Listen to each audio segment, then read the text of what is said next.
Hello viewers, সবাইকে আমন্ত্রণ Waker footwear presents lifestyle 24 জীবন যাপনের নানা খবর নিয়ে আপনাদের সাথে আছি আমি সূচনা হাসান। উৎসব চলে গেলেও রয়ে গেছে তার রেশ। ঈদে প্রিয়জনের কাছে বেড়াতে যাওয়া অনেকেই এখনও ফেরেননি শহুরে জীবনে, তাই তো শপিং জোন ঘুরে দেখা গেল এখনও ব্যস্ততা বাড়েনি দোকানিদের।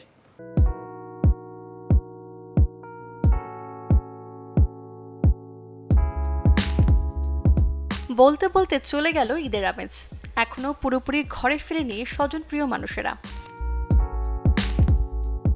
গরম আর ঈদের ছুটির কারণে রাজধানীর শপিং মলে বেশিরভাগ দোকানই ক্রেতা শূন্য, নেই সেই চিরচেনা ভিড়, তাই অলস সময় পার করছেন বিক্রেতারা। কয়েক বছর যাবত তো আপনার এই রোজার ভিতরে বৈশাখগুলো পড়ছে, কিন্তু বৈশাখের যে আগে যে একটা বেচা বিক্রি একটা উৎসব ছিল, এই উৎসবটা এখন নাই বললেই চলে। এখন এই সামনে বৈশাখ আছে, এখন বলা যাইতেছে না এই বেচা কিনা হবে কি হবে না। ঈদের পরে থেকে আমরা জাস্ট দোকান একদিন দুই দিন পরে খোলা হয়েছে আর কি, কিন্তু ক্রেতা কেউ এখনও আসে নাই। দেখা যাচ্ছে হয়তো কোনো দিন 1 পিস কিংবা 2 পিস বিক্রি হলো, কিন্তু অন্যান্য বছরের তুলনামূলক দেখা যাচ্ছে ঈদের বন্ধের পরে দোকান খুললে আপনার 8 থেকে 10,000 টাকা কিংবা 15-20 পিস বিক্রি করা যায়। আসছে পহেলা বৈশাখকে ঘিরে বিপণী বিতানগুলো কালেকশনে রেখেছে বিভিন্ন পোশাক, তবে ঈদের ছুটির রেশ এখনো না কাটায় বেচা বিক্রি নিয়ে শঙ্কায় দোকানিরা। সামনে পয়লা বৈশাখ আছে, এখনো মানুষজন বাড়ি থেকে আসে নাই, সম্পূর্ণ সব মিলে একটা মাঝখানে পড়ছে, তো আশা করি সামনে শুক্রবারে ভালো একটা সেল হবে। আলহামদুলিল্লাহ ঈদের পরে তো একটু স্লো থাকে, আস্তে আস্তে ঠিক হয়ে যাবে। এটা দেখেছে সময়ের সাথে সাথে একটু বেড়ে যাবে আর কি। এখনো মাত্র সবাই, আমরা না মানে সবাই প্রত্যেকটা মার্কেটে মাত্র খুলছে, অল্প কিছুদিনের মধ্যে ঠিকঠাক হয়ে যাবে। আবার সামনে পয়লা বৈশাখ আছে, ওই অনুযায়ী কিছু সেল ইনশাল্লাহ আসবে। সপ্তাহ দুয়েক পরে বাড়বে ক্রেতার উপস্থিতি, বাড়বে বিক্রি কিনে, এমনটাই প্রত্যাশা করছেন ব্যবসায়ীরা। সূচনা হাসান, চ্যানেল 24, ঢাকা। এবারে নজর দেব ছেলেদের ত্বকের যত্নে। স্বভাবগত কারণেই পুরুষেরা রূপচর্চায় বিমুখ, কিন্তু ধুলো, ময়লা আর রোদের তাপে ত্বক দ্রুত বুড়িয়ে যাওয়া সহ পুরুষদের সবচেয়ে বেশি ঝুঁকি থাকে স্কিন ক্যান্সারের। এই জন্য জরুরি নিয়ম মেনে সানস্ক্রিন ব্যবহার।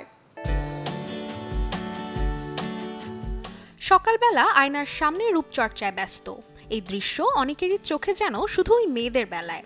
এক্ষেত্রে পুরুষদের ত্বক নারীদের তুলনায় বেশি পুরু এবং এতে ক্ষতির আশঙ্কা থাকে অনেকটাই বেশি। এছাড়া সূর্যের অতি বেগুনি রশ্মির আঘাতে ত্বকে দেখা দিতে পারে ক্যান্সার সহ নানান সমস্যা, কারণ পুরুষদের ডেইলি রুটিনে নেই সানস্ক্রিন কিংবা সঠিক স্কিন কেয়ার।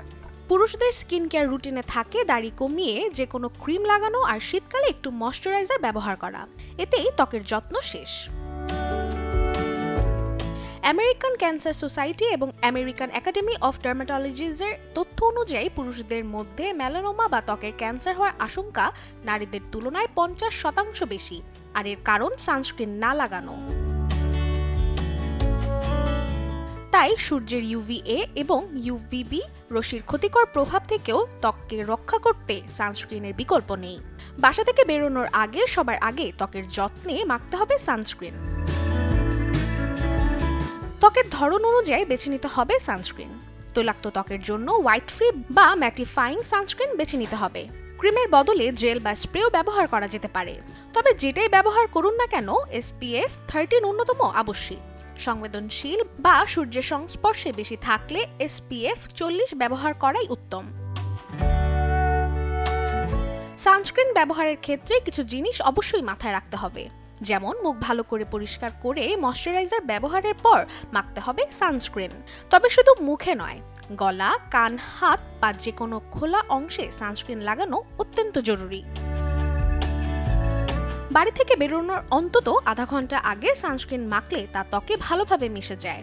এক্ষেত্রে একবার মাখলে চলবে না, প্রতি 2 ঘন্টা অন্তর নতুন করে সানস্ক্রিন ব্যবহার করতে হবে, বিশেষ করে ঘেমে গেলে। বাইরে গেলে ব্যাগে সানস্ক্রিন রাখুন, সাথে ওয়েট টিস্যু। মুখ ঘেমে গেলে পরিষ্কার করে আবার মেখে নিন সানস্ক্রিন। খেয়াল রাখতে হবে ত্বকের যত্ন শুধু নারীদের জন্য নয়, পুরুষদের ক্ষেত্রেও তা অত্যন্ত গুরুত্বপূর্ণ। রোদে পুড়ে ত্বকের ক্ষতি হওয়া, বয়সের ছাপ কিংবা মেলানজামার মতো রোগ, এসব কিছু এড়াতে নিয়মিত সানস্ক্রিন ব্যবহার করতে হবে। Desk report, channel 24। আপেল, কমলা, আঙ্গুর কিংবা দেশীয় নানা ফল, আম, কলা, পেয়ারা খেতে ভালোবাসি আমরা সবাই। কিন্তু বাজার থেকে কিনে আনা এসব ফল পুষ্টিগুণের বিপরীতে বাড়াতে পারে আপনার স্বাস্থ্য ঝুঁকি। তাই সরাসরি বাজার থেকে ফল কিনে এনে করুন একটি কাজ, যাতে ফল হবে না ক্ষতির কারণ। সারা বছর জুড়েই থাকে ফলের চাহিদা। ভিটামিন মিনারেলসের এক বড় উৎস বিভিন্ন ধরনের ফলমূল। মৌসুমী ফলসহ বিদেশ থেকে আমদানিকৃত বিভিন্ন ধরনের ফলে ব্যবহার করা হয় উচ্চমানের কীটনাশক। এই কীটনাশক ব্যবহৃত হয় মূলত ফলকে পোকামাকড়, জীবাণু, ইঁদুর, আগাছা থেকে রক্ষা করতে। তবে এসব কীটনাশক মারাত্মক ক্ষতিকর। দীর্ঘদিন কীটনাশকযুক্ত খাবার খেলে কিডনি, লিভার এবং স্নায়ুতন্ত্রের বিভিন্ন স্বাস্থ্য ঝুঁকি বেড়ে যায়। অনেকে মনে করেন ফলের খোসা ছাড়িয়ে নিলে কীটনাশক আর থাকে না। কথাটি সত্য হলেও খোসার মধ্যেই থাকে গুরুত্বপূর্ণ পুষ্টি উপাদান, যেমন ফাইবার, ভিটামিন, খনিজ। তাই খোসা না ছাড়িয়ে খেয়েও সহজ উপায়ে বিষ বা কীটনাশক দূর করা গেলে সেটিই হবে সবচেয়ে কার্যকর সমাধান। সাম্প্রতিক গবেষণায় দেখা গেছে বেকিং সোডা এবং পানি দিয়ে ধুয়ে ফেললে ফল এবং সবজির খোসায় থাকা প্রায় সব বিষ বা কীটনাশক দূর করা সম্ভব। এক গবেষণা মোতাবেক আপেলকে বেকিং সোডাযুক্ত পানিতে 12 থেকে 15 মিনিট ভিজিয়ে রাখলে এতে থাকা বিষ বা কীটনাশক দূর হয়। এই পদ্ধতি আপেলের মতো অন্যান্য ফল এবং সবজির জন্য কার্যকর হতে পারে। 1 লিটার পানিতে 1 টেবিল চামচ বেকিং সোডা মিশিয়ে নিন। এই মিশ্রণে ফল এবং সবজি 12 থেকে 15 মিনিট ভিজিয়ে রাখুন। এবারে ভালোমতো ধুয়ে নিন পরিষ্কার পানিতে। সহজে পদ্ধতি অনুসরণ করলে আপনি মোটামুটি নিশ্চিত যে খাওয়ার ফল এবং সবজি অনেক বেশি নিরাপদ এবং স্বাস্থ্যকর হবে। মূর্ছনা ঐশী, চ্যানেল 24।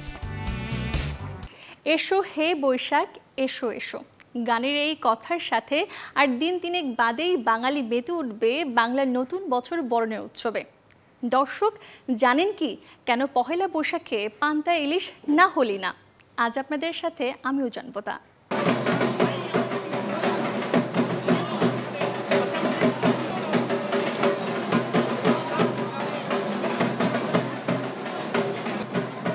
বাংলা নববর্ষের প্রথম দিনে মাটির শানকিতে করে পান্তা ইলিশ খাওয়াকে বাঙালি আনার বহিঃপ্রকাশ হিসেবে ভাবতে পছন্দ করেন অনেকে। নববর্ষের দিন পান্তা ইলিশ যেন অবিচ্ছেদ্য অংশ হয়ে দাঁড়িয়েছে। কিন্তু কবে থেকে শুরু হলো এই পান্তা ইলিশের প্রচলন? সঠিক দিন তারিখ জানা না গেলেও মধ্যযুগের চণ্ডীমঙ্গলে পাওয়া যায় পান্তার বর্ণনা।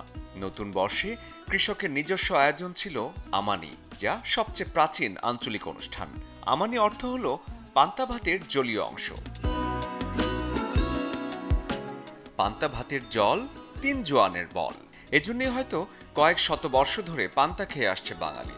60-এর দশক থেকে রমনা বটমূলে নববর্ষের প্রথম দিনে বর্ষবরণ আয়োজন করে ছায়ানট। তারপর 80-এর দশক থেকে পান্তার সঙ্গে ইলিশের দেখা মেলে শহুরে জীবনে। সংস্কৃতি আর ব্যবসায়িক বুদ্ধি দুয়ে মিলে পান্তা ইলিশের বিক্রি বার্তা দেদারসে বাড়তে থাকে। ধীরে ধীরে মাটির শানকিতে করে পান্তা ইলিশের সঙ্গে যোগ হয় নানা পদের ভর্তাও। মাছে ভাতে বাঙালি হলেও ইলিশের দাম যেন ঢের বেড়ে যায় পহেলা বৈশাখ এলেই। নববর্ষের আগের দিন চৈত্র সংক্রান্তিতে রান্না হতো শাক ভাত, মানে শাকান্ন। তবে পান্তা ইলিশ যতখানি না বাঙালির সংস্কৃতির দাবিদার, তার চেয়েও ব্যবসায়িক বুদ্ধির চমৎকার ফসল। তবে এক্ষেত্রে ব্যতিক্রম পান্তা। আবহমান কাল ধরে পান্তা বরাবরই ছিল বাঙালির রোজকার খাবার। শরীফুল হক, চ্যানেল 24। এই ছিল ওয়াকার ফুটওয়্যার প্রেজেন্টস লাইফস্টাইল 24-এর আজকের আয়োজন। জীবনযাপনের নানা খবরের সাথে দেখা হবে আগামী রবিবার। সেই পর্যন্ত সবাই ভালো থাকুন, অবশ্যই চ্যানেল 24-এর সাথেই থাকুন।